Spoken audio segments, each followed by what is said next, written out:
Hello and welcome to a patch notes breakdown for Warhammer Darktide.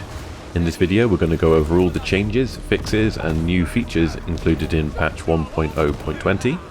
This patch included a number of stability updates, a new map, weapons, weapon changes, crafting updates, private games and a new map condition as well. So let's dive right in. Keeping up the theme of hard to remember map names, in Commsplex 154/2F, your strike team has been tasked with gaining access to the Commsplex and transmitting a message to your allies in the Imperium. In this mission you'll have to fight your way to the roof of HL 1924 Arcavium to send that message. To coincide with this new map, the patch notes mentioned several new conditions, though only one I've actually found any details of, and that is that there would be significantly more poxhounds in one of them. To help you get atop the Arcavium, the armory will now be stocking two new weapons. The Indignatus Mark IV-E Crusher Power Maul for Zealots, and the Achilles Mark I Power Maul for Ogrins. If you grow particularly attached to either of these two weapons, you can now refine them at the Shrine of the Omnissiah. That Coming Soon button is finally going away, and there you'll be able to choose options to remove a single perk from that weapon and replace it with another. Bear in mind that you can only do this with one perk slot per weapon. Quite a few weapon buffs and changes came along with this patch as well. The Monitorum Mark III Power Sword has had its cleaving potential nerfed slightly in both damage and range.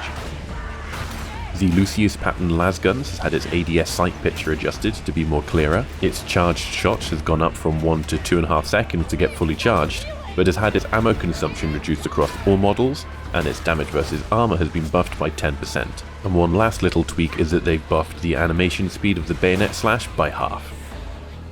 The M35 Magna Core Mark II Plasma Gun has had its clip size range increased from a potential of 60 to 100 to 75 to 150. Active venting is now down to 3 seconds from 4, and passive venting is down to 15 seconds from 20.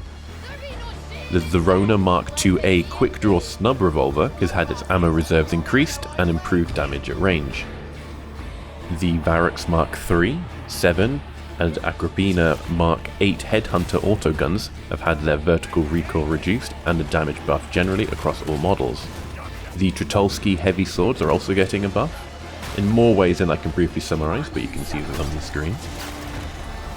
And lastly, the Mark II Thunderhammer is also having its light and heavy attacks against flak and carapace armour increased. For general quality of life improvements, the chat window is now accessible during loading screens and the exit cinematic. The merge strike team options during the post-game screen has currently been disabled for improvements. Ray tracing is now enabled on AMD cards, let me know how that goes, and Aquila packs for cosmetic purchases can now be bought at face value. There's a whole section in the patch notes regarding stability and optimization, and I suggest you check out the patch notes directly if you're having specific issues, as they do highlight them individually there, or if you just want to see the full list of changes. Thanks for sticking through the video if you got to the end, and if you have any thoughts on the progress Fat Shark have made in the first 2 weeks, let me know in the comments, and I'll catch you next time. Cheers!